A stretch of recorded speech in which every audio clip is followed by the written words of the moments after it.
चलिए फिर शुरू करते हैं। Lecture number 2, work energy power. तो थोड़ा सा और भी हम लोगों ने जो टॉपिक्स डिस्कस किए थे, सबसे पहले तो यही कि आपके पास जो वर्क डन है that is equal to F dot S, scalar product of force and displacement. और आप डॉट प्रोडक्ट्स को कैसे खोलते हैं? एफ का मैग्नीट्यूड, एस का मैग्नीट्यूड इनटू में cos theta, angle between them. मान लीजिए ये आपके पास वही ब्लॉक वाला है, इसका डिस्प्लेसमेंट हुआ एस और फोर्स लगा इस डायरेक्शन में एट एंगल थीटा, तो आप क्या लिखते हैं? F S cos theta, F dot S. Work जो है आपके पास क्या होता है? स्केलर। यूनिट क्या होती है आपके पास? जूल या न्यूटन मीटर। ये फॉर्मूला हम लगाते हैं जब हमारे पास फोर्स कांस्टेंट होता है, जब फोर्स की वैल्यू नहीं बदल रही। अगर आपके पास फोर्स की वैल्यू चेंज होती है तो आप लोग क्या फॉर्मूला इस्तेमाल करते हैं? Work done is equal to integration of, आप लिखेंगे यहां पर एफ डॉट, अगर मान लीजिए सिंगल डायमेंशन की अगर आप बात कर रहे हो तो F dot D x, x1 से x2। मान लो आपके पास जो फोर्स और डिस्प्लेसमेंट इस तरीके से कि तीनों डायमेंशंस का इस्तेमाल हो रहा है, तो आप लोग इसमें क्या कर देते हैं? W is equal to integration x1 से x2 f dot D X plus में y1 से y2 f dot dy plus integration z1 से z2 f डॉट dz। अलग अलग निकाल लो और सबको ऐड कर दो, क्योंकि वर्क आपका स्केलर क्वांटिटी होता है, तो आप अलग अलग डायमेंशंस में वर्क डन निकाल के उन सबका एडिशन कर सकते हो। फोर्स वेरिएबल था तो हमें ये चीज देना पड़ा था, और ये चीज हमने एक और चीज डिस्कस करी थी कि भाई फोर्स और डिस्प्लेसमेंट का अगर मैं ग्राफ बनाऊं, मान लो मेरे पास कुछ ऐसे ग्राफ आया, तो इसके अंदर जो एरिया बन रहा है विद एक्स एक्सिस, ये आपको क्या देता है बेटा? Total work done. एक स्ट्रिप ली थी हम लोगों ने, इस स्ट्रिप के लिए हम लोगों ने क्या वर्क लिखा? छोटा small work done D W is equal to F D X. ठीक है, और ऐसे बहुत सारी स्ट्रिप्स होती है तो हम इंटीग्रेशन का हेल्प लेते हैं, वहां से ये फॉर्मूला निकल के आता है आपका। अगर आपके पास फोर्स और डिस्प्लेसमेंट आई जे के की फॉर्म में दे रखा हो, मान लो आपको फोर्स दे दिया आई कैप प्लस में जे कैप प्लस में के कैप, एंड डिस्प्लेसमेंट आपको कुछ दे दिया 2 आई कैप प्लस में 3 जे कैप, तो आप वर्क डन कैसे निकाल सकते हो? डॉट प्रोडक्ट करके भी डायरेक्ट निकाल सकते हैं, यहां से डॉट प्रोडक्ट करके निकाल सकते हैं। आई बात सबको समझ में? बट फोर्स कांस्टेंट होना चाहिए, ऐसे नहीं हो कि फोर्स का वैल्यू कुछ ऐसे है 2x आई कैप। अब ये x के ऊपर डिपेंड कर गया, जो अलग अलग x की वैल्यू लोगे उस केस में आपके पास फोर्स का वैल्यू चेंज हो रहा है, तो वहां आपको ये फॉर्मूला इस्तेमाल करना है। क्लियर है सबको? बोलिए बेटा। ओके, एक क्वेश्चन आप लोगों को होमवर्क के लिए दिया था, find work done F equals to 0.5x plus में 10, x1 equals to 2 metre to x2 is equal to 5 metre. किया है किसी ने? नरगिस, प्रिया?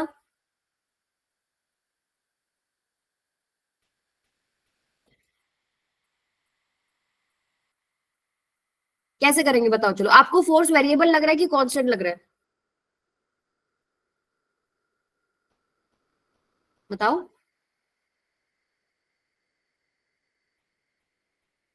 ये तो बताओ, एक्स पे डिपेंड कर रहा है नहीं डिपेंड कर रहा? तो एक्स की वैल्यू के साथ फोर्स की वैल्यू बदल रही है, तो आपके पास एफ वेरिएबल हो गया। तो सीधा तो मैं नहीं लिख सकती एफ डॉट एस। मान लो मैं यहाँ से डिस्प्लेसमेंट वेक्टर भी निकाल लू, x1 से x2, डिस्प्लेसमेंट कितना हुआ है? 5 में से 2 चला गया, 3 मीटर का डिस्प्लेसमेंट हुआ है, तो क्या मैं डॉट प्रोडक्ट ले सकती हूँ सीधा? नहीं ले सकती। ठीक है, तो मैं यहाँ पर क्या कॉन्सेप्ट यूज करती हूँ?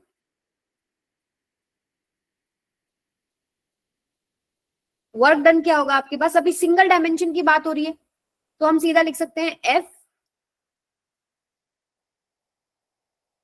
dx x1 से x2। ठीक है, अब मैं यहाँ डॉट प्रोडक्ट नहीं लगा रही, क्योंकि मेरे पास फोर्स सिर्फ एक डायमेंशन में है और उसी डायमेंशन में आपका डिस्प्लेसमेंट है। डॉट प्रोडक्ट आप कब लगाते हैं? जब आपका जो डिस्प्लेसमेंट है और जो आपका फोर्स है वो आपको लगे कि किसी एंगल पे जा रहा है। यहाँ पर आपके पास फोर्स और डिस्प्लेसमेंट सेम है, तो हम यहाँ पर डॉट नहीं लगा रहे, अदरवाइज हम यहाँ डॉट लगा देते हैं। आई बात सबको समझ में? अब यहां से f की वैल्यू कितनी है आपके पास 0.5 इंटू एक्स प्लस में 10, इसका इंटीग्रेशन x1 से x2 यानी 2 to 5 with respect to dx। यहां से फर्स्ट का आप इंटीग्रेशन करेंगे 0.5 तो कांस्टेंट है, x का इंटीग्रेशन क्या हो जाएगा x स्क्वायर y में 2, लिमिट्स क्या है आपकी 2 से 5। ये तो मैंने इसका इंटीग्रेशन किया, अब मैं 10 का इंटीग्रेशन कर रही हूँ। 10 का इंटीग्रेशन कैसे होगा 10 इंटू में dx और आपके पास 2 से 5 अलग अलग आप इंटीग्रेट करते हैं, पहला टर्म को कर लो फिर दूसरा टर्म को कर लो, तो 10 तो कांस्टेंट है 10 बाहर आ जाएगा।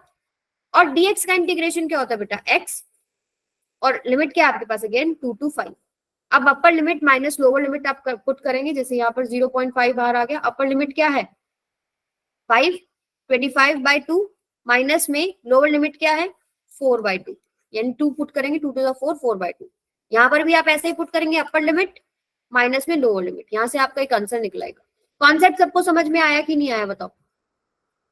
अब यहाँ पर मैं आपको y1 और y2 की वैल्यू दे देती और यहाँ पर मैं y लगा देती, मान लो 10y, तो आपका एक और टर्म आ जाता है integration of f of dy and y1 से y2 आप इंटीग्रेट कर दो। कॉन्सेप्ट आया समझ में?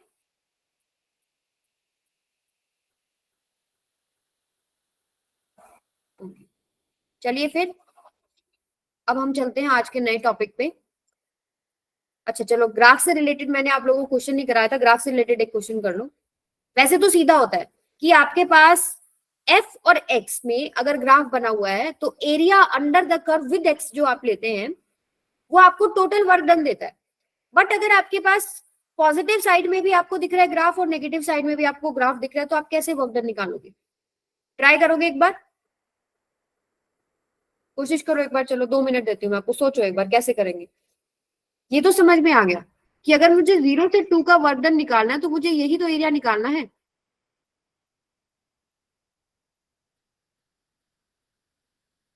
इसकी नेमिंग कर लेते हैं, ये ओ ले लो, ये ए, पी, ये सी और ये डी।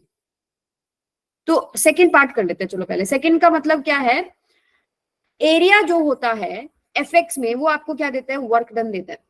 एक पॉइंट इंपॉर्टेंट याद रखो, अगर आपके पास डिस्प्लेसमेंट और फोर्स का साइन सेम है, ये नोट डाउन कर लीजिए, इफ साइन ऑफ डिस्प्लेसमेंट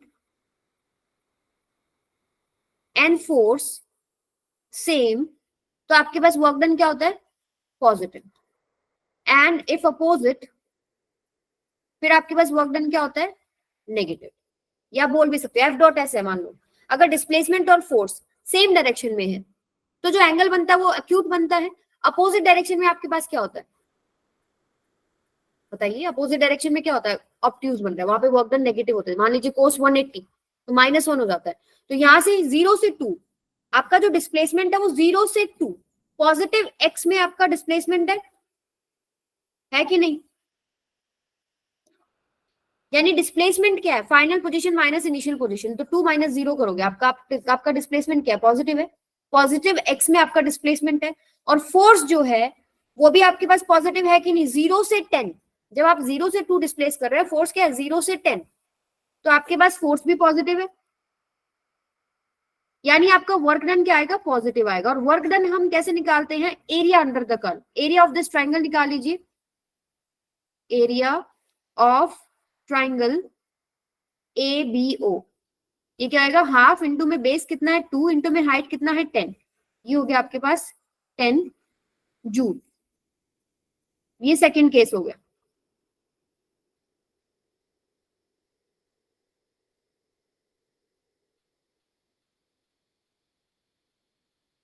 अब बात करते हैं हम लोग, ये तो है आपके पास बी पार्ट, ए पार्ट की सॉल्व करते हैं। ए पार्ट में देखो क्या होना है, -2 से 0 की तरफ आप जा रहे हो, मुझे ये बताओ आपका पॉजिटिव एक्स डायरेक्शन की तरफ डिस्प्लेसमेंट है या नेगेटिव एक्स डायरेक्शन की तरफ डिस्प्लेसमेंट है बताइए? पॉजिटिव है, final position minus initial position करोगे आपके पास पॉजिटिव वैल्यू बनेगी, ठीक है। तो आपके पास जो डिस्प्लेसमेंट है पॉजिटिव एक्स डायरेक्शन में है और आपका फोर्स देखिए, फोर्स कैसे है नेगेटिव में। आप यहां से यहां मूव कर रहे हैं, इसके कोरस्पॉन्डिंग जो जितने भी फोर्सेस हैं वो सब क्या आ रहे हैं आपके पास नेगेटिव में, फोर्स नेगेटिव है, यानी आपका जो वर्क डन है वो क्या है नेगेटिव है। और वर्क डन निकलता कैसे एरिया से निकलता है, एरिया ऑफ ट्राइंगल क्या लिया था हम लोगों ने, ओसीडी। हाफ इंटू में बेस, बेस कितना आपके पास, ये 2, इंटू में हाइट कितना होगा इस ट्राइंगल का, ये। तो जो आप एरिया निकालेंगे बेटा, वो एरिया निकालेंगे विद एक्स एक्सिस के साथ, ये वाला। ओके, हाफ इंटू में बेस इंटू में हाइट कितना हो जाएगा, ये 10। ये आपके पास डिस्प्लेसमेंट हो गया। इसमें बेस क्या लोगे आप, जैसे मेरा ये बेस था यहाँ पर, वैसे आप इसको बेस ले सकते हो। बेस आपके पास है 2 और ये आपके पास हाइट होगी, यहाँ से हाइट आपके पास कितनी आई है, 10। ठीक है, तो 2 से 2 कट गया, ये आया आपके पास 10, बट ये आएगा नेगेटिव साइन के साथ, क्योंकि यहाँ पर वर्क डन क्या है, नेगेटिव है, -10 जूल। आई बात सबको समझ में? दोबारा रिपीट करूं? आपको क्या देखना है, साइन देखना है। ऊपर जब आपके पास पॉजिटिव एक्स एक्सिस और पॉजिटिव वाई एक्सिस में सारी कहानी है, तो मेरे पास कोई समस्या ही नहीं है। मुझे क्या देखना है, कर्व का विद एक्स एक्सिस एरिया निकालना है। ठीक है, आपको क्या करना है, सीधा एरिया निकालना है, उसका एरिया आपके पास टोटल वर्क डन दे देगा। लेकिन अगर negative X direction negative Y direction की भी कहानी चल रही है, तो उस केस में आपको देखना पड़ेगा क्या, कि डिस्प्लेसमेंट आपका पॉजिटिव एक्स एक्सिस की साइड है, ठीक है, या नेगेटिव एक्सिस के साइड है। मान लीजिए आपका डिस्प्लेसमेंट कैसे होता, यहाँ पर ये -2 से 0 ना देके 0 से -2 दे देता, तो डिस्प्लेसमेंट क्या हो जाता आपका, नेगेटिव साइड में, और फोर्स भी आपके पास क्या हो जाता है, नेगेटिव साइड में। उस केस में आपके पास वर्क डन क्या हो जाएगा, पॉजिटिव हो जाएगा। ठीक है, तो आप यहां से चेक करेंगे, if sign of displacement and force are same, तो वर्क डन क्या हो जाएगा, पॉजिटिव, और अगर अपोजिट आता है तो वर्क डन क्या हो जाता है, नेगेटिव। क्लियर है सबको? चलिए आगे चलते हैं फिर। अब करते हैं आज के टॉपिक की बात, conservative and non conservative forces. सुना होगा आप लोगों ने, कुछ भी आइडिया तो बताइए।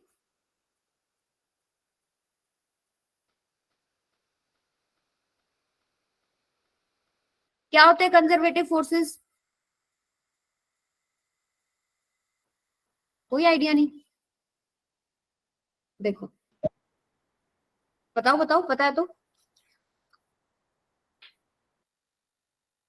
Work done by conservative forces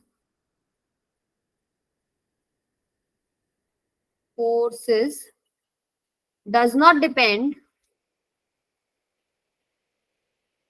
on path followed. It depends only on initial and final position. For example, मान लो आपके पास ये पॉइंट ए है, ये पॉइंट आपके पास बी है। आप यहां से जा रहे हो, पाथ नंबर 1 आपने लिया ये, पाथ नंबर 2 आपने लिया ये, पाथ नंबर 3 आपने लिया ये।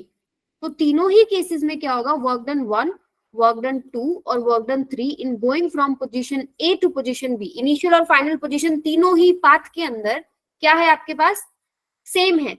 तो आपके पास तीनों ही पाथ में वर्क डन क्या होगा, सेम होगा, अगर आपके पास कंजर्वेटिव फोर्स है। सभी केसेस में नहीं होना, ठीक है, ये कंडीशन है कि अगर कंजर्वेटिव फोर्स है, उस केस में वर्क डन सिर्फ और सिर्फ इनिशियल और फाइनल पोजीशन पे डिपेंड करेगा, पाथ जो आपने फॉलो किया उस पर डिपेंड नहीं करेगा। ठीक है, इसके कुछ एग्जांपल्स है, जैसे आपके पास हो गया ग्रेविटेशनल फोर्स, प्रूव करके दिखाऊंगी मैं अभी आपको। ग्रेविटेशनल फोर्स हो गया, जो कि जिसको मैं प्रूव करूंगी अभी। इलेक्ट्रोस्टैटिक फोर्स आप 12th में पढ़ोगे, इलेक्ट्रोस्टैटिक फोर्स, और थोड़ा बहुत आई थिंक आप पढ़ेंगे इसके बारे में, स्प्रिंग फोर्स के बारे में। ये तीनों आपके पास क्या है, कंजर्वेटिव फोर्सेस है। यानी इन केसेस में अगर जहां पर भी ये वाले फोर्सेस लग रहे हैं ना, और आपको 4-5 पाथ दे दिए, उस केस में हर पाथ से रिलेटेड जो वर्क डन निकलेगा वो सेम निकलेगा। ठीक है, तो मान लो अगर आपके पास पाथ 1 है, पाथ 2 है, पाथ 3 है, आप कैलकुलेशंस के लिए कौन सा पाथ उठाएंगे अगर आपको वर्क डन निकालना और आपको पता है कि तीनों में वर्क डन सेम है? 1 उठाओगे, 2 उठाओगे, 3 उठाओगे? बताओ। 1 2 3 2, जो हमारे पास सबसे सिंपल हो कैलकुलेशन करने के लिए, हम वो उठाएंगे। ये कहानी कंजर्वेटिव फोर्सेस की। Non conservative forces which are not conservative, ठीक है, सिंपल भाषा, which are not conservative, or you can say which depends upon, that is which depends upon path followed.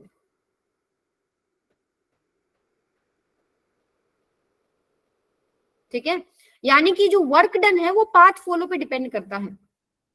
Work done by non conservative forces path follow पे depend करता है. यहाँ पर लिखो work done, in which work done depends upon path follow. इसका example है आपके पास friction force है या विस्कस फोर्स है. अब देखते हैं हम इसको प्रूफ करते हैं. जैसे कंजर्वेटिव फोर्स में मैं क्या बोल रही हूँ आपको, ग्रेविटेशनल फोर्स है. तो ग्रेविटेशनल फोर्स का एक एग्जांपल करते हैं हम लोग.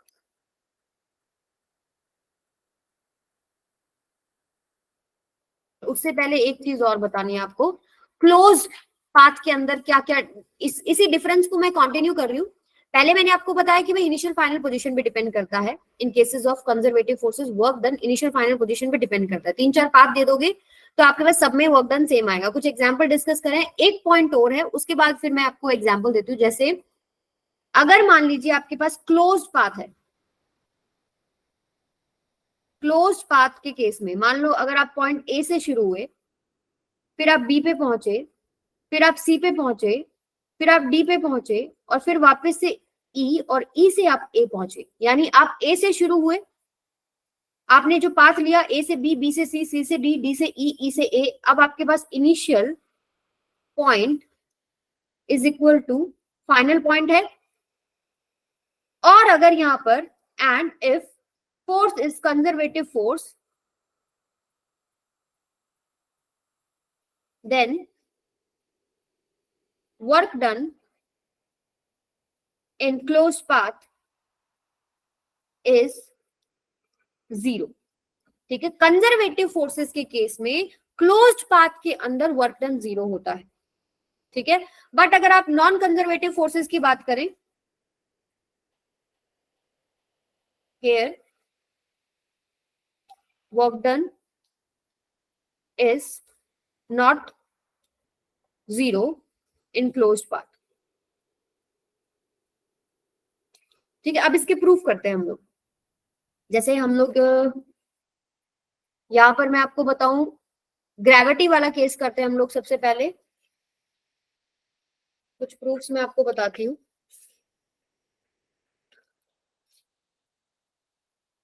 हाँ जी,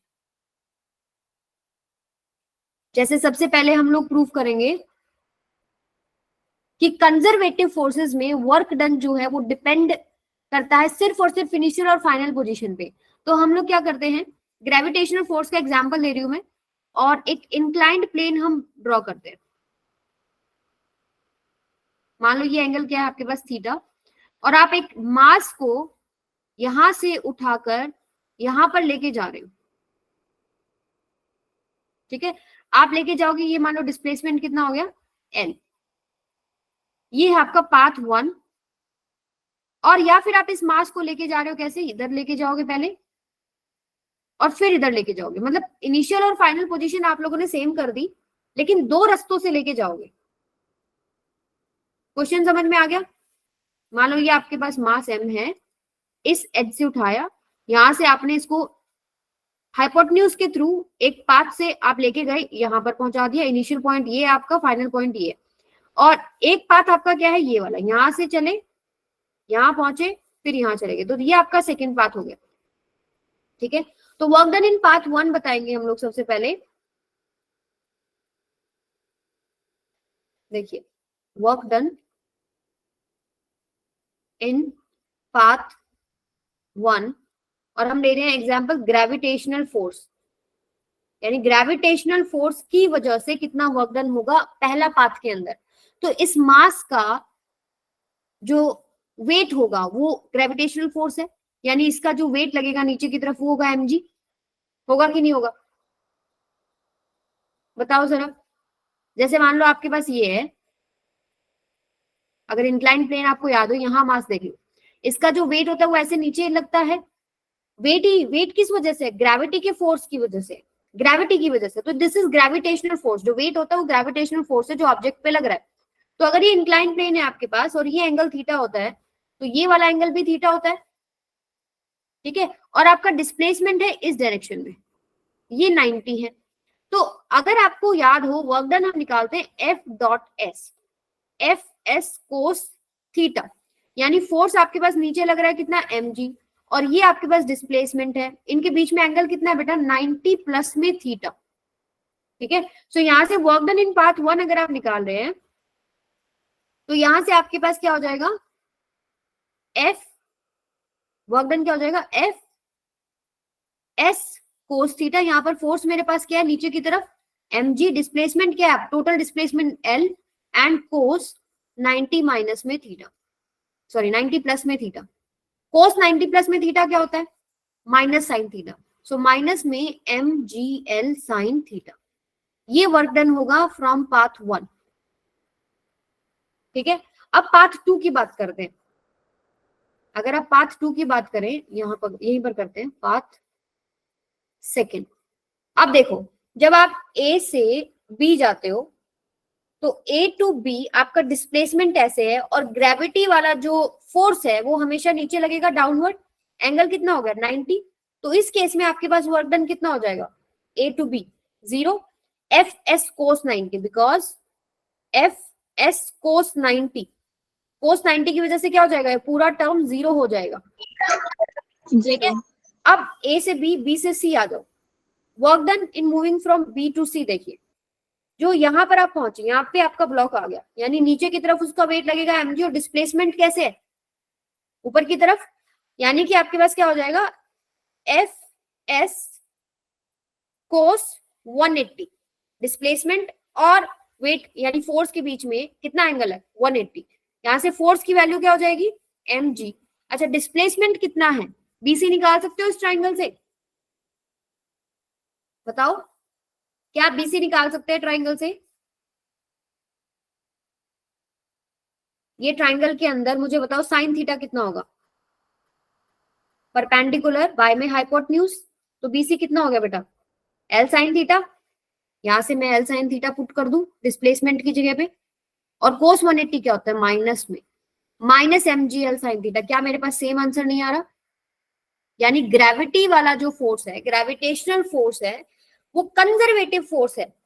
क्यों? क्योंकि आपके पास इनिशियल और फाइनल पोजीशन पे ही डिपेंड कर रहा है। दो अलग अलग पाथ से मैंने वर्क डन निकाल के देखे, मेरे सेम आ रहे, तो दो पाथ या तीन पाथ या चार पाथ, चाहे कितने ही पाथ हो, अगर ग्रेविटेशनल फोर्स आपके पास है, और gravitational force we know that की कंजर्वेटिव फोर्स है, तो आपके पास हर पाथ से जो वर्क डन निकलेगा वो सेम निकलेगा।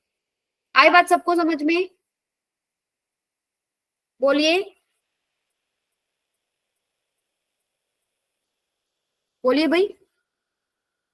आपको जो जेई में सवाल आते हैं वो ऐसे ही आएंगे, चार पांच पाथ दे देंगे, उनमें से किसी एक पाथ में आपका जो वर्क डन निकलता है वो इजी होता है सॉल्व करना, और आपको बोलेंगे कि फोर्स कंजर्वेटिव, और तो हमें पता है कंजर्वेटिव फोर्स में इनिशियल और फाइनल पोजीशन पे ही डिपेंड करेगा, कोई भी पाथ ले लो, तो वो पाथ चूज कर लो जिसमें कैलकुलेशन करना आप लोगों के लिए इजी बनता है।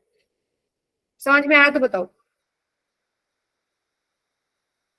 थम्स अप करो अगर समझ में आ गया तो, नहीं आया तो बता दो मुझे, कोई दिक्कत नहीं है, रिपीट कर देंगे। ये प्रूफ था इस चीज का, मैंने पहले तो बता दिया आपको, मैंने आपको पहले बता दिया कि कंजर्वेटिव फोर्सेस जब होते हैं, इनिशियल और फाइनल पोजीशन पे डिपेंड करेगा, पाथ फॉलोअर पे डिपेंड नहीं करता, कोई भी पाथ ले लो सब में वर्क डन सेम आएगा। पर कहने से क्या होता है, प्रूफ भी तो देखना है ना सेटिस्फेक्शन के लिए। तो यहाँ पर मैंने प्रूफ भी दिखा दिया आपको, दो अलग अलग पाथ लिया हम लोगों ने, तो ग्रेविटी वाले फोर्स में इनिशियल और फाइनल पोजीशन पे ही डिपेंड कर रहा है, तो यानी ग्रेविटेशनल वाला फोर्स कंजर्वेटिव फोर्स है, आप वाइस वर्सा दोनों चीजें, अगर इनिशियल और फाइनल पे डिपेंड करा तो आप बोल सकते हो कंजर्वेटिव, कंजर्वेटिव है तो आप बोलोगे इनिशियल और फाइनल पोजीशन पे ही डिपेंड करेगा, ठीक है। अब बात करते हैं हम लोग नॉन कंजर्वेटिव फोर्स की, उसका भी एग्जांपल देख लेते हैं। जैसे कि आपके पास है फ्रिक्शन फोर्स, मान लो अगर एक आपके पास टेबल है ऐसे,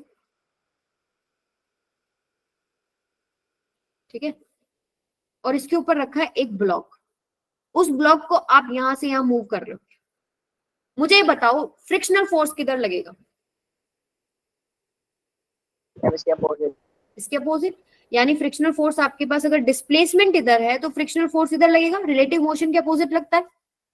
ठीक है, तो अगर मैं work done due to frictional force A से बी पोजीशन के लिए निकालू, मतलब यहां तक आगे मान लो work done due to frictional force from A to B, तो क्या हो जाएगा आपके पास, माइनस एफ एस होगा कि नहीं होगा, F dot S, F S कोस 180, डिस्प्लेसमेंट और फ्रिक्शन में एंगल कितना है 180, तो माइनस एफ एस होगा कि नहीं होगा, बोलो। Yes ma'am. अब बात करते हैं हम लोग दूसरे पाथ की, तो पाथ नंबर 1 हो गया, दूसरा पाथ देखते हैं। जैसे मान लो इसी ब्लॉक को आपने पहले इधर मूव किया, फिर आप इधर मूव कर रहे हो, फिर इधर मूव कर रहे हो मान लो, ठीक है, तो यहाँ ब्लॉक पहुंच गया, यहां से यहाँ मूव करने में तो सीधा आपको पता है जैसे नीचे है आपके पास माइनस एफ एस ही आएगा। ठीक है, ऊपर जब आप जा रहे हैं, मान लो इस तरफ जा रहे हो, तो डिस्प्लेसमेंट आपके पास इधर है, फ्रिक्शनल फोर्स पीछे की तरफ ही होगा, तो इस केस में भी आपके पास वर्क डन कितना हो जाएगा, माइनस एफ एस हो जाएगा। यहां की बात करते हैं, डिस्प्लेसमेंट नीचे की तरफ मान लीजिए एस और ऊपर की तरफ क्या है फ्रिक्शनल फोर्स, तो यहाँ पर वर्क डन कितना हो जाएगा माइनस एफ एस। तो मुझे बताओ, या तो सेम ही आ गया आपका, ये आपके पास हो गया एफ एस, ये हो गया इस डायरेक्शन में। हमारे पास कंजर्वेटिव फोर्स हम क्या बोलते हैं कि जो पाथ पे डिपेंड करता है। ठीक है, ये तो मैंने स्पेशल केस ले लिया जिसमें आपके पास क्या है स्क्वायर हो गया, तो हमारे पास सेम वैल्यू बन रही है। मान लीजिए आपके पास कुछ अलग पाथ होता, जैसे कि मैं अगर इसको बनाऊं ऐसे ले लेते हैं कि मान लो आपके पास ये गया, यहां से मान लो आप गए इधर और फिर आप आ रहे हो इधर, तो डिस्प्लेसमेंट सेम नहीं है, तो हमारे पास यहाँ पर क्या आएगा माइनस में, अच्छा ठीक था, बिल्कुल ठीक था, सॉरी ठीक था बिल्कुल, एक सेकंड दोबारा बताती हूँ, मेरे दिमाग में क्लोज लूप वाला चल रहा था। देखिए यहीं पर पहुंचे थे आप, यहाँ आपके पास माइनस में एफ एस आया। ठीक है, अब मुझे ये बताओ पहला पाथ क्या था, पहला पाथ तो ए टू बी था ना, ये पाथ नंबर 1 था, और ए इनिशियल पोजीशन ए ही है, फाइनल पोजीशन बी है, और आप जा रहे हो इस जो ब्लू कलर में मैंने बनाया है, तो सेकंड वाले केस में आपका work done due to friction क्या है, ए टू बी टू ये सी ये D, A to C to D to B, मतलब पहुंच तो आप उसी पोजीशन पे रहे हो ना, इनिशियल पोजीशन और फाइनल पोजीशन तो सेम है ना, लेकिन इस केस में आपके पास वर्क डन कितना है माइनस में 3 एफ एस। क्या आपके दोनों पाथ में वर्क डन सेम आ रहा है, बताओ जरा। No ma'am. नहीं आ रहा, इसका मतलब कंजर्वेटिव फोर्सेस जैसे कि फ्रिक्शन फोर्स है, उसमें आपके पास जो वर्क डन है वो आपके पाथ पे डिपेंड करता है। इनिशियल फाइनल पोजीशन हम लोगों ने सेम ली, लेकिन अलग अलग पाथ में हमारे पास अलग अलग आंसर आ रहे हैं, राइट। वर्क आपका स्केलर होता है, स्केलर है तो हर पाथ का आप ऐड करके बता सकते हो भाई टोटल इतना एनर्जी लगी है, इतना काम किया गया है, तो मैंने पाथ ए से सी से डी, डी से बी, मैंने सारे पाथ का जो वर्क डन है वो ऐड कर दिया, और ए से बी जब हम पाथ 1 से गए वो मैंने वर्क डन देखा, वो माइनस एफ एस है, दोनों डिफरेंट आ रहे हैं। ठीक है, तो यहाँ पर आपके पास क्या हो रहा है, कंजर्वेटिव फोर्सेस में पाथ के ऊपर डिपेंड करता है जो वर्क डन निकलता है, जैसे कि फ्रिक्शनल फोर्स या विस्कस फोर्स। अब एक लास्ट पॉइंट जो मैंने आपको दिखाया, क्लोज पाथ में कंजर्वेटिव फोर्सेस के केसेस में वर्क डन 0 बनता है, और नॉन कंजर्वेटिव के फोर्स केसेस में 0 नहीं बनता है। जैसे इसका प्रूफ हम यहीं पर देख लेते हैं। अब ग्रेविटी वाला मेरे पास एक कंजर्वेटिव फोर्स है कि नहीं, जैसे ग्रेविटी वाला मान लो ये आपके पास ब्लॉक है, आप यहां से इसको ऊपर लेके गए, यहां पर ले आए, एच हाइट पर आप ऊपर ले आए इसको, ठीक है, इसका वेट किधर लगता है नीचे, यानी डिस्प्लेसमेंट इसका ऊपर है, वेट इसका नीचे है, ए से बी चले गए आप, मुझे बताओ यहाँ पर वर्क डन कितना होगा, बताओ जरा। एफ डॉट एस फोर्स क्या है, एम जी डिस्प्लेसमेंट क्या है ऊपर, एच, ठीक है, तो आपके पास एम जी एच कोस 180 यानी माइनस एम जी एच, और अगर मैं बी पोजीशन से वापस उसको ए पोजीशन पे ले आऊं, मान लीजिए ये आपके पास ब्लॉक यहाँ है, यहां से आप वापस उसको यहाँ लेके आ रहे हो, यानी नीचे की तरफ आपका डिस्प्लेसमेंट है और नीचे की तरफ ही आपका फोर्स है, इस केस में वर्क डन कितना हो जाएगा एम जी एच कोस 0 यानी कि एम जी एच। ठीक है, ए से गए आप, ए से गए बी पे, बी से वापस ए पे, क्लोज्ड पाथ हो गया ना, ए टू बी टू ए, ये आपके पास क्या हो गया है, closed path, initial and final position same. तो वर्क डन क्या आ रहा है आपके पास, अब नेट वर्क डन देखो इस केस में कितना बन रहा है, W net 0 minus MGH plus में एमजीएच इज इक्वल टू 0, यानी क्लोज्ड पाथ के अंदर वर्क डन 0 होगा if your force is conservative. आई बात सबको समझ में, बताइए। अगर मान लो नॉन कंजर्वेटिव, जैसे फ्रिक्शन वाला केस ही हो गया, अगर मेरे पास नॉन कंजर्वेटिव है तो मुझे बताओ, ये वाले इसी से आपको समझ में आ रहा है, अगर यहाँ पर आप ये क्लोज पाथ हो गया ना, ए से आप ए से सी गए, सी से डी गए, डी से बी गए, मान लो बी से आप ए आते तो भी आपके पास माइनस एफ एस आता। आप अभी तो मैंने चलो ए टू बी लिया था, ए टू बी में आपके पास माइनस एफ एस आया था, बी से ए में क्या होगा, displacement S, frictional force opposite बने तो माइनस एफ एस सी का। अब इस क्लोज पाथ के लिए टोटल वर्क डन क्या 0 बन रहा है, बन रहा है क्या बताओ, minus F S plus minus F S plus minus F S plus minus F S, क्या बन रहा है, नहीं बन रहा। तो नॉन कंजर्वेटिव फोर्सेस के अंदर आपके पास क्लोज्ड पाथ में जो वर्क डन है वो 0 नहीं होता, पहली बात। और यहां से एक चीज और भी निकाल सकते हो आप कि डिस्प्लेसमेंट 0 हो गया, जैसे इनिशियल एंड फाइनल पोजीशन आपका सेम आ गया, तो आप ये बोल दोगे कि डिस्प्लेसमेंट 0 है तो वर्क डन 0 है। बट देखो आप नॉन कंजर्वेटिव फोर्सेस के केसेस में डिस्प्लेसमेंट 0 है वहां पर भी, लेकिन वर्क डन तो 0 नहीं है। तो डिस्प्लेसमेंट 0 होना is not a necessary condition for work done to B 0 in close path, मतलब क्लोज पाथ के अंदर वर्क डन 0 होगा ये। और जब आपके पास डिस्प्लेसमेंट 0 है, ये कोई जरूरी नहीं है, हो सकता है चलो, लेकिन जरूरी नहीं है। जैसे फ्रिक्शनल फोर्सेस के केस में आपके पास क्लोज पाथ ही है, डिस्प्लेसमेंट वहां भी 0 है, इनिशियल और फाइनल पोजीशन सेम है, क्या आपका वर्क डन 0 बन रहा है, नहीं बन रहा। तो कहीं पर भी अगर आपके पास स्टेटमेंट असर्शंस में क्वेश्चन आ जाए कि भाई डिस्प्लेसमेंट अगर 0 है यानी इनिशियल फाइनल पोजीशन 0 है तो वर्क डन 0 ही होगा, नहीं, तब 0 होगा जब आपके पास फोर्स कंजर्वेटिव है। ठीक है, तो इसको आप नोट डाल के लिख सकते हो, work done in closed path is 0 when force is conservative force।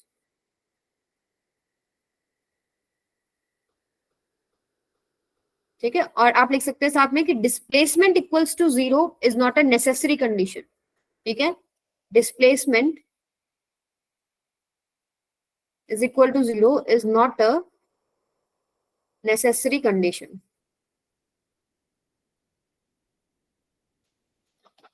इसमें किसी को डाउट है तो पूछो बेटा।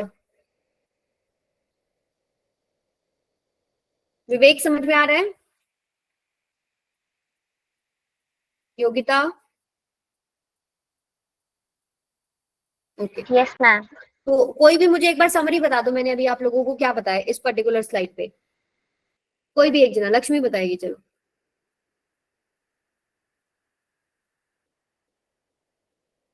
बोलिए। देखो सबसे पहले तो जो लेफ्ट हैंड साइड है उसमें मैंने आपको ये बताया कि भाई फ्रिक्शनल फोर्स एक नॉन कंजर्वेटिव फोर्स है। ठीक है, तो उसमें मैंने ये देखा कि इनिशियल एंड फाइनल पोजीशन पहले सेम ले लो, ए और बी, ए और बी पे पहुंचने का एक पाथ रेड में दिखा रखा है, एक पाथ ब्लू में दिखा रखा है, तो आपके पास अलग अलग वैल्यू आई। अगर फ्रिक्शनल फोर्स कंजर्वेटिव फोर्स होता तो कोई भी पाथ लेती वर्क डन सेम आता, बट यहाँ नहीं आ रहा, पहली चीज प्रूव कर दी। दूसरी चीज, क्लोज पाथ के लिए अगर फोर्स कंजर्वेटिव है तो ही आपके पास वर्क डन 0 है। जैसे हम यहाँ फ्रिक्शनल फोर्स के केस में देखते हैं नॉन कंजर्वेटिव है, इनिशियल फाइनल पोजीशन यहाँ पर सेम है, क्लोज पाथ है, बट वर्क डन तो 0 नहीं है।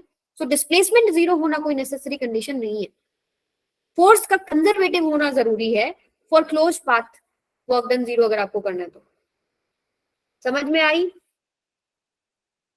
चलिए आगे चलते हैं फिर। अब आप लोग जो क्वेश्चंस देखने वाले हो ना, वो आपको क्या देंगे, फोर्स की कुछ वैल्यू दे देंगे और आपको पूछेंगे कंजर्वेटिव है या नहीं है। तो उन केसेस को कैसे सॉल्व करना है, कुछ कंडीशंस हैं। वो कंडीशंस क्या है, अगर कोई भी फोर्स है, if it is conservative, if a force is conservative, उसके लिए क्या कंडीशन है, फर्स्ट कर्ल। देखो सबसे पहले आप क्या लिखेंगे, मान लो कोई भी फोर्स है, इसको आप ऐसे लिखेंगे, F X I cap plus में F Y J cap plus में एफ जेड के कैप। ठीक है, एक्स वाई जेड कॉम्पोनेंट लिख लेंगे। अब लिखिए कर्ल एफ x बाय में curl y, this is equal to curl f y by में curl x. Second condition, curl f z, curl f, curl पता ना क्या होता है, पार्शियल डिफरेंशिएशन, कंप्लीट डिफरेंशिएशन नहीं, पार्शियल. मान लो एक क्वांटिटी एक्स वाई जेड तीनों पे डिपेंड करती है, अगर उसमें डिफरेंशिएशन हमको करना हो तो हम कैसे करते हैं, पार्शियल. जैसे अभी करके दिखाती हूँ, curl F x by curl Y, curl F Y by curl X, then curl F x by में curl Z, this is equal to curl of F Z by में curl X. Third condition, curl F Y by में curl Z, this is equal to curl F Z by में curl Y. तो आप इसको ऐसे याद कर सकते हो, जैसे एक्स वाई जेड है ना, तो पहले एक्स से वाई यानी curl F x by curl Y, फिर जो नीचे होता है उसका component curl F Y by में कर्ल एक्स, देन एक्स को जेड के साथ रिलेट करो, कर्ल एफ एक्स बाय में कर्ल जेड, फिर जो नीचे है उसका कर्ल एफ जेड बाय में कर्ल एक्स, देन वाई को जेड के साथ, पहले एक्स को वाई के साथ, फिर एक्स को जेड के साथ, फिर देन सॉरी ये नहीं, वाई को जेड के साथ. ठीक है, curl F Y by curl Z equals to curl F Z by curl F Y. जब ये तीनों कंडीशन सेटिस्फाई होती हैं तब आपके पास जो गिवन फोर्स है वो कंजर्वेटिव फोर्स होगा. जैसे अब आपको एक फोर्स दे दिया, F equals to X I cap plus में Y J cap, choose correct option, conservative है कि नहीं है. तो इसको सॉल्व कैसे करना है, एक मैं आपको करके दिखाती हूँ, अगला आप लोग करना. जैसे ये आपके पास कैसे होगा, इसको आप लिख लो, F is equal to F X I cap plus में F Y J cap plus में एफ जेड के कैप. तो यहाँ से आपके पास एफ एक्स की वैल्यू कितनी है, एक्स, एफ वाई की वैल्यू कितनी है, y, और एफ जेड की वैल्यू कितनी है, 0. ठीक है, अब देखो पहला कंडीशन चेक करते हैं. Condition number 1, curl F x by curl Y, curl F x by में curl Y is equal to curl F Y by में कर्ल एक्स. तो एफ एक्स की वैल्यू क्या है, x, तो कर्ल ऑफ x बाय में curl y, और F Y की वैल्यू है y, curl of y by में कर्ल x. अब देखो जब आप विद रिस्पेक्ट टू y करते हैं तो जितने दूसरे वेरिएबल्स है, x हो, z हो, w v कुछ भी दे रखा हो, वो कांस्टेंट हो जाएगा. तो x with respect to y कर रहे हो ना, तो x आपके पास कांस्टेंट हो गया, तो कांस्टेंट का डिफरेंशिएशन क्या हो जाएगा, 0. और यहाँ पर विद रिस्पेक्ट टू x हो रहा है तो y उसके लिए क्या हो जाएगा, कांस्टेंट, तो this is equal to 0. Second condition, curl of F x by में curl z, this is equal to curl of F Z by में कर्ल x. अब एफ एक्स की वैल्यू कितनी है, x, कर्ल z, और F Z की value कितनी है, 0. तो x जब आप विद रिस्पेक्ट टू z कर रहे हो तो दूसरा वेरिएबल x या y कुछ भी हो, आपके पास कांस्टेंट, कांस्टेंट का डिफरेंशिएशन किसी भी चीज के साथ करोगे क्या हो जाएगा, 0. अब 0 का डिफरेंशिएशन क्या हो जाएगा, 0 ही हो जाएगा. अब चेक कर लेते हैं थर्ड. थर्ड में क्या है, curl of F Y by में curl z, this is equal to curl of F Z by में कर्ल y. यहां से देखो कर्ल एफ वाई कितना है, y, बाय में curl z, this is equal to F Z कितना है, 0, बाय में कर्ल y. तो y फॉर z क्या हो जाएगा, constant, 0, this is equal to 0. तो तीनों कंडीशन सेटिस्फाई हैं, देयरफॉर आप क्या लिखोगे, कंजर्वेटिव फोर्स है. आई बात समझ में,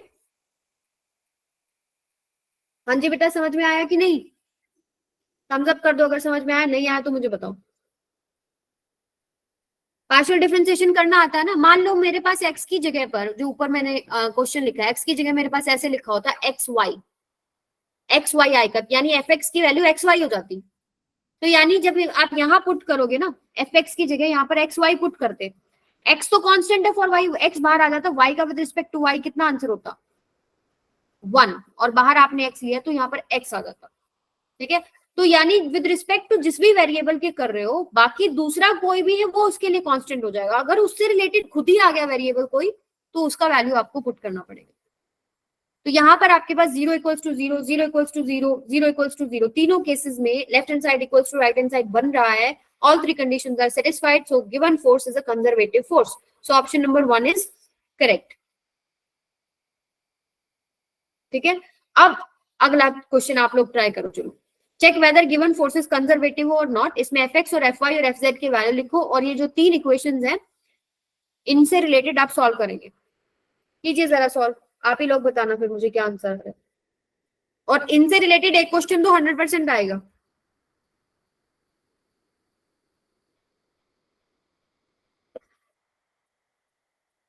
एक क्वेश्चन तो पक्का कीजिए।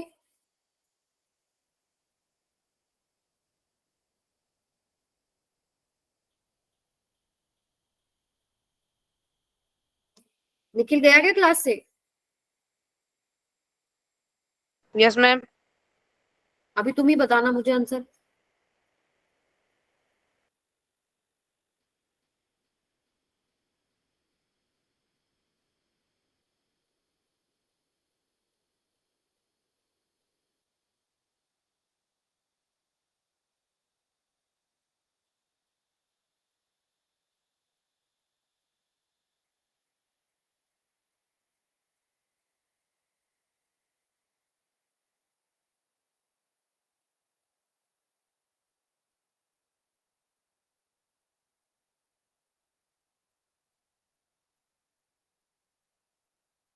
इक्वेशंस लिख ली थी, तीनों कंडीशंस लिखी थी कि नहीं?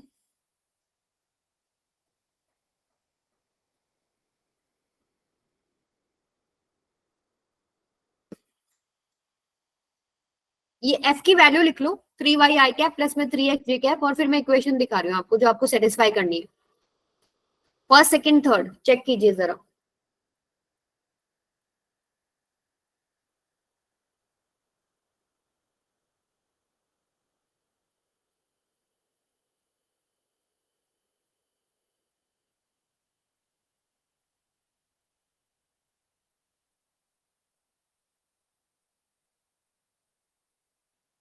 नरगिस, समझ में आ रहा बेटा?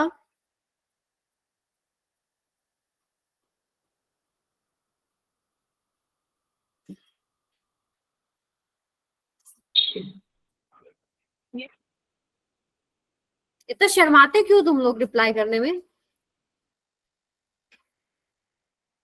तुरंत जवाब दिया करो बेटा।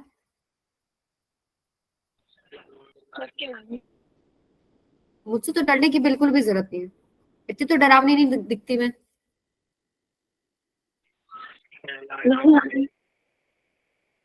चलो सॉल्व करो।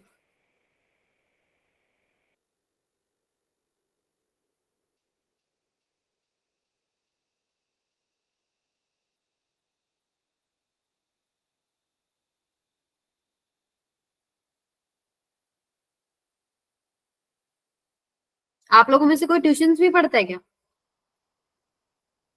Yes ma'am. कौन? विवेक पढ़ता है? मैं रजत। रजत। अच्छा, तुम्हारी फिजिक्स की क्लास होती है, मतलब रात को लेट होती है ना, 10 के बाद? यस मैम, हम 9 से 10 होती है। 9 से 10।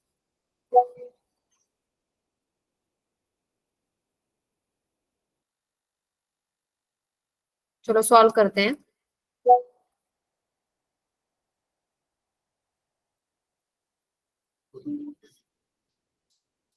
क्या क्या देखना था, पहले तो कंडीशंस लिख लेते हैं। पहले तो ये कर लो, पहले आप लिखे ऐसे इसको, F X I cap plus में F Y J cap plus में F Z K cap. So your F X equals to 3y, F Y equals to 3x and F Z equals to 0। हाँ बेटा बोल तो रहे थे, but आप लोगों की बैच की स्ट्रेंथ मुझे लगता नहीं मॉर्निंग में बनेगी। इस मॉर्निंग में बॉयज तो बन जाएगी सुबह? बॉयज वाले तो अलग लगता है। मैम सुबह नहीं हो पाएगा। नहीं, वो फिर अगर सुबह होता तो इवनिंग शाम को ठीक तो है चले ही चलेगी, और एक मॉर्निंग में होगी। मैम, इवनिंग ही ठीक है। देखते हैं क्या रहता है, अभी तो कुछ फाइनल नहीं है, अभी तो लेते रहो जैसे क्लास चल रही है। अच्छा, यहां से अब हमको देखना है फर्स्ट कंडीशन क्या होती है।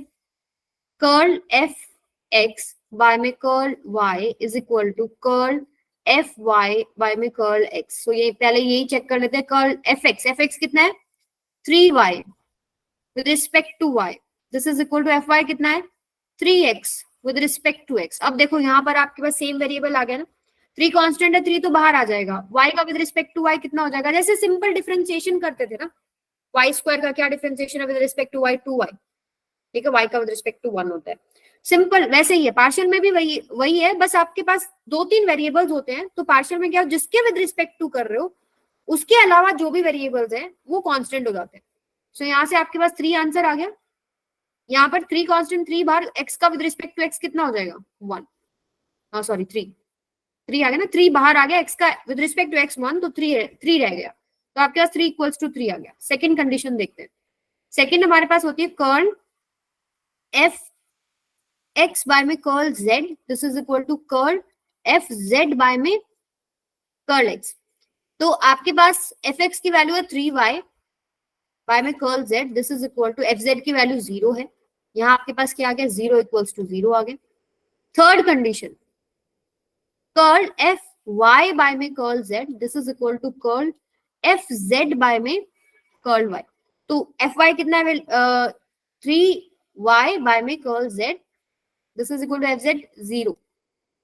तो यहाँ से आपके पास क्या होगा, देखो z के लिए y आपके पास कांस्टेंट, 3 आपके पास कांस्टेंट, दोनों ही कांस्टेंट रह गए, तो कांस्टेंट का डिफरेंशिएशन क्या हो जाएगा 0, और यहाँ से आपके पास 0। All 3 conditions are satisfied, left hand side equals to right hand side. कोई जरूरी नहीं है कि 0 0 0 0 0 0, या आपके पास सब में 3 3 3 3 बनना चाहिए था, अलग अलग वैल्यू हो सकती है, but left hand side equals to right hand side होना चाहिए। तो इस केस में आपके पास क्या हो जाएगा, कंजर्वेटिव फोर्स है।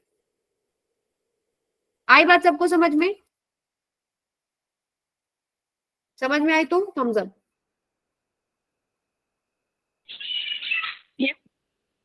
ओके चलो फिर एक क्वेश्चन और, ये वाला क्वेश्चन ट्राई करो। A force F equals to I cap plus में 3yj cap acts on a body and follows the path as shown. ठीक है, एक फोर्स लगा जिसके बाद उसने ये पाथ को फॉलो किया है। Calculate the net work done, आपको यहाँ पर वर्क डन निकालना है। फोर्स आपके पास वेरिएबल है कि कांस्टेंट है? वेरिएबल है कि कांस्टेंट है बताओ? कांस्टेंट होता तो कांस्टेंट वैल्यू होती ना, यहाँ पर क्या आपके पास y के ऊपर डिपेंड कर रहा है, तो वेरिएबल फोर्स है। और वेरिएबल फोर्स के लिए वर्क डन हम लोगों ने निकाला था, क्या था, integration of fx dx plus integration of fy dy plus integration of fz dz। ठीक है, तो आप dx dy dz निकाल सकते हो भाई। x के अलॉन्ग कितना आपके पास डिस्प्लेसमेंट है, y के अलॉन्ग कितना है, z के अलॉन्ग कितना है। या फिर आप कर सकते हो, मान लो आपको वैल्यूज गिवन है, जब मान लो 1 से 2 आप जा रहे हो, तो क्या कर सकते हो आप, फोर्स की जो भी वैल्यू है x डायरेक्शन में इंटू dx इंटीग्रेशन 1 से 2 लिमिट्स जब आप पुट करते हैं। तो तरीका ये है कॉम्प्लिकेटेड तरीका। सबसे पहले ये चेक कर लो कि आपका फोर्स कंजर्वेटिव है कि नहीं। अगर कंजर्वेटिव है तो गिवन जो पाथ है वो क्लोज्ड पाथ है, क्लोज्ड पाथ के अंदर 0 आंसर बन जाएगा। तो पहले ये चेक करो कंजर्वेटिव फोर्स है कि नहीं, चेक कीजिए जरा। और कंडीशन चेक करने के लिए क्या है हमारे पास, सेम वही है, कर्ल एफ एक्स बाय में curl y, this is equal to curl F y by में curl x, curl F x by में curl z, this is equal to curl F z by में curl x। Third क्या आपके पास, curl F y by में curl z, this is equal to curl F z by में curl y। All 3 conditions satisfied, then आप कहेंगे कि force जो है कंजर्वेटिव फोर्स है and given path is a closed path, initial and final position same है। ठीक है, यहां से शुरू करो, ए से बी, बी से सी, सी से डी, डी से। तो कंजर्वेटिव फोर्सेस के केस में क्लोज्ड पाथ के अंदर वर्क डन कितना होता है बेटा, 0 होता है। तो अब आप चेक कर लो एक बार ये कंजर्वेटिव है या नहीं, अदरवाइज फिर हम इसको इंटीग्रेशन की मदद से सॉल्व करेंगे, जैसे हमने वेरिएबल फोर्स निकाला था।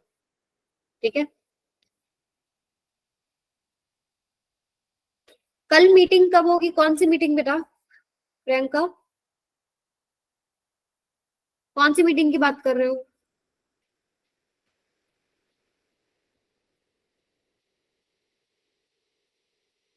रेगुलर क्लासेस कल आपकी, देख देती हूँ मैं, आप लोग सॉल्व करो इसको, चेक कर देते हैं। मैम संडे टेस्ट तो नहीं है ना? नहीं, 6:30 बजे है कल आपकी क्लास, 6:30 से 7:45। अभी कोई टेस्ट नहीं है मेरे ख्याल से, अब आपका एक टेस्ट होगा जो मेजर टेस्ट होगा, जिसमें 3 यूनिट्स आएंगी आपकी।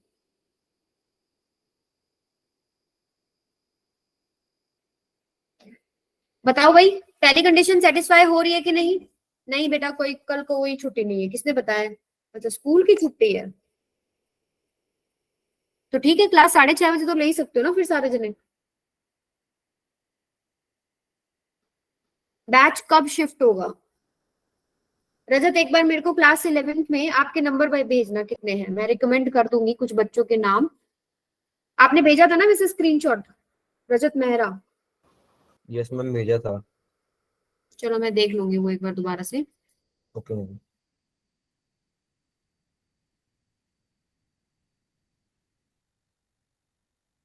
फिजिक्स ग्रुप में, फिजिक्स ग्रुप आपका क्लास 11th का वही है बेटा जो लता मैम वाला है। मतलब मैंने अलग से नहीं बना रखा, अलग से क्रिएट करें? फिजिक्स का अलग से क्रिएट करना है? नो मैम, रहने देते हैं। सेम ठीक है, अभी मैं भेज देती हूँ। कल स्कूल की छुट्टी है तो मैम सेम टाइमिंग ठीक चेंज है। कर देना। सेम ठीक है, एक ही में सारी इंफॉर्मेशन आ जाएगी।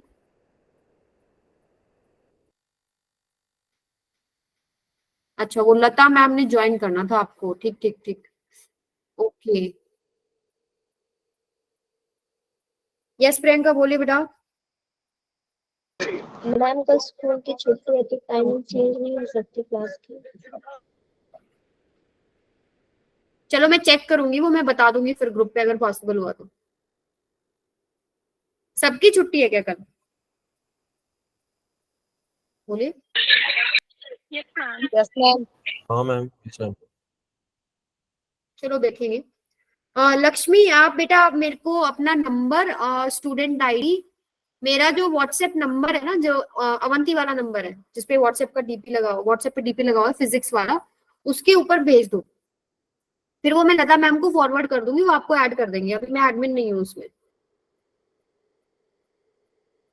और जिसको भी ऐड होना है बता दो मेरे को, क्योंकि ये जो ग्रुप में बच्चे हैं ना, सिर्फ इन्हीं पे फोकस है फिलहाल हमारा। इन्हीं में से हमको बच्चे रिकमेंड करने हैं अगर हमको आगे करने हैं भी। ठीक है, तो रेगुलर क्लास देनी है सभी को, पहले भी मैंने बोला था ये मंथ बहुत इंपॉर्टेंट है जब तक कि आपका मेजर टेस्ट नहीं हो जाता। ओके चलिए, अब देखो कहाँ थे हम लोग, कंडीशंस चेक कर लेते हैं। Curl F x, F X की वैल्यू क्या है? ये तो 1 ही है, ये हो गया एफ एक्स 1, और ये एफ वाई कितना है? 3y। तो एफ एक्स यानी कि 1 का विद रिस्पेक्ट टू y क्या होगा भाई? 0 ही होगा। एंड एफ वाई कितना है आपके पास? 3y, 3y का विद रिस्पेक्ट टू, अभी देखो 3y जो है इसको आप curl x with respect to x कर रहे हो, दोनों चीज कांस्टेंट होगी, 0। यहाँ पर भी आपके पास 1 का with respect to z, and F Z आपके पास है ही 0, तो ये भी 0 इक्वल्स टू 0। एफ वाई कितना है? 3y, इसका with respect to z, in F Z 0 का विद रिस्पेक्ट टू y, ये भी आपके पास क्या हो रहा है? 0 इक्वल्स टू 0। सो फोर्स जो है वो क्या आपके पास? कंजर्वेटिव है, फोर्स इज कंजर्वेटिव। ठीक है, therefore work done in closed path is 0। आई बात समझ में? स्क्रीन फ्रीज है अभी, ठीक है बेटा योगिता? Yes ma'am. हाँ कई बार हैंग होती है तो मुझे बता दिया करो, आगे पीछे स्लाइड करते तो ठीक हो जाती है। सो सबसे पहले आपको न्यूमेरिकल्स में क्या चेक करना है कि कंजर्वेटिव फोर्स है कि नहीं, क्योंकि उससे आपकी कुछ कैलकुलेशंस इजी हो जाएंगी। ओके अदरवाइज जो डायरेक्ट मेथड है जैसे हम लोगों ने पीछे किया था, वेरिएबल फोर्सेस के लिए वर्क डन कैसे सॉल्व करना है, कांस्टेंट फोर्सेस के लिए वर्क डन कैसे सॉल्व करना है, वो चीज हम फॉलो करेंगे। अब ये वाला एक क्वेश्चन ट्राई करो। If F equals to x square I cap plus में Y J cap acts on a body and is taken from A to B as shown, which is correct? Path 1 और 2 के लिए work done दोनों के लिए same होगा, work done दोनों के लिए डिफरेंट होगा, work done of first is greater than work done of second, या work done of second is greater than work done of first path. तो आपको ऐसे वर्क डन जब देखना है तो क्या चेक करना पड़ेगा? वर्क डन निकालेंगे क्या? यही देख लो कि जो गिवन फोर्स है वो कंजर्वेटिव है या नहीं। अगर कंजर्वेटिव है तो वर्क डन क्या हो जाएगा? दोनों पाथ में सेम, अदरवाइज अलग हो जाएगा। अगर मान लो आपके पास आ जाए कि नॉन कंजर्वेटिव है, तो उस केस में फिर आपको जो वर्क डन है वो निकालना पड़ेगा और फिर कंपेयर करना पड़ेगा कि किसमें वर्क डन बड़ा है, किसमें छोटा है, किसमें इक्वल है, किसमें नॉट इक्वल है, ये सब चीजें। तो पहले एक मैम बार इस बार फोर्स संडे को को देखो। टेस्ट होगा? नहीं बेटा, इस संडे को टेस्ट नहीं है।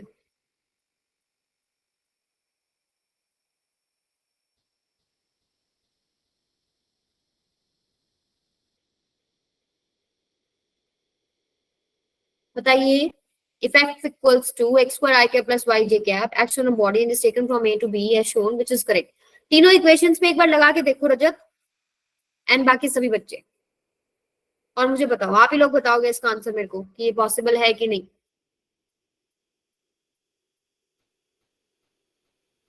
कंजर्वेटिव है कि नहीं।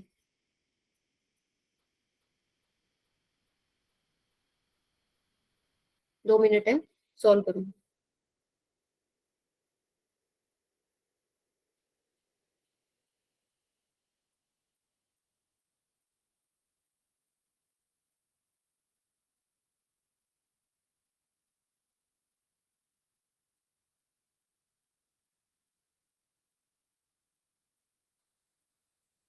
जब भी शिफ्टिंग की बात आएगी बेटा वाइवा होएगा पहले।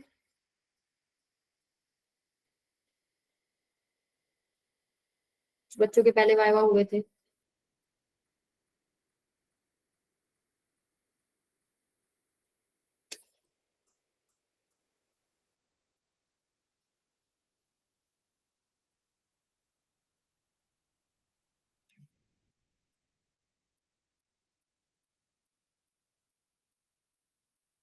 देखिए, पहली इक्वेशन क्या थी बताओ, चलो जल्दी जल्दी बताओ। कर्ल बोलते हैं इसको, पार्शियल डेरिवेटिव होता है ये। कर्ल एफ एक्स बाय में curl y, this is equal to curl of F Y by में curl x. Second, curl of F x by में curl Z, this is equal to curl of F Z by में curl x. Curl of F y by में curl of z, this is equal to curl of F Z by में curl of y। So F x क्या है हमारे पास यहाँ पर x square, F Y क्या है हमारे पास y। तो यहां से अगर हम देखेंगे, पहला partial derivative of X square with respect to y and F Y क्या है partial derivative y with respect to x, तो जीरो इक्वल्स टू जीरो ही हो गया। x आपके पास y के विद रिस्पेक्ट टू करे तो क्या हो जाता है कांस्टेंट, तो कांस्टेंट का क्या हो जाएगा आपके पास जीरो, यहाँ पर भी y कांस्टेंट जीरो। यहाँ पर देखते हैं curl F x by curl Z, F X की वैल्यू क्या है एक्स स्क्वायर बाय में curl Z, this is equal to curl of F Z. F Z कितना है, आ गया एफ जेड तो है नहीं, जीरो बाय में कर्ल एक्स, तो ये आपके पास क्या बन रहा है जीरो इक्वल्स टू जीरो बन रहा है। ठीक है, curl of F Y by में curl Z equals to curl F Z by में कर्ल वाई, वाई का with respect to z, F Y कितना है वाई का विद रिस्पेक्ट टू जेड, ये आपके पास क्या बन रहा है जीरो। इसको क्या कर रहे हैं हम लोग कर्ल एफ जेड बाय में, ये तो जीरो ही हो जाएगा, जीरो का with respect to Y zero, zero equals to zero, तो यानी आपके पास फोर्स क्या है कंजर्वेटिव।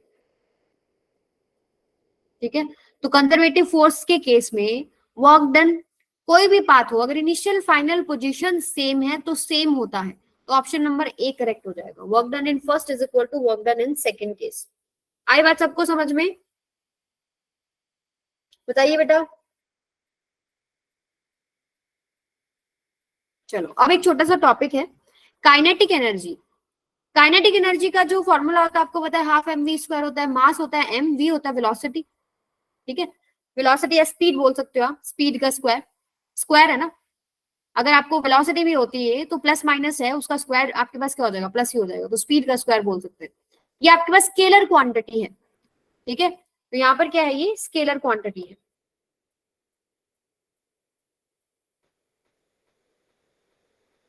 दो इंपॉर्टेंट पॉइंट जो आपको काइनेटिक एनर्जी के लिए याद रखने हैं, पहला मास एंड वी स्क्वायर जो है वो दोनों पॉजिटिव बनेंगे हमेशा, तो काइनेटिक एनर्जी बनेगी ही positive, and does not depend upon the direction of motion of the body. किस तरफ बॉडी का डायरेक्शन है, मोशन का डायरेक्शन है, उस पर डिपेंड नहीं करता, हमेशा पॉजिटिव है।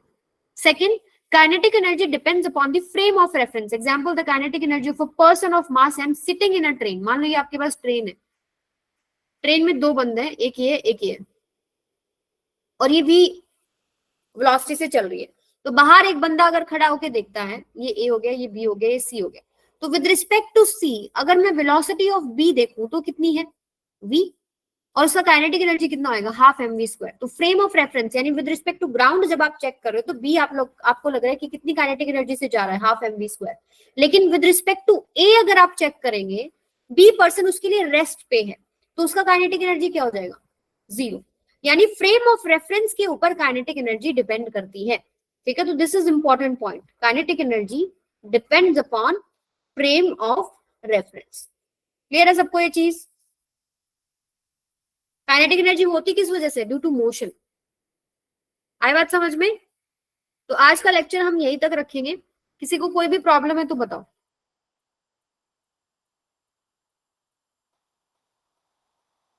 बोलिए बेटा, कोई प्रॉब्लम है तो बताइए, और समझ में आ गया तो फिर थम्स अप।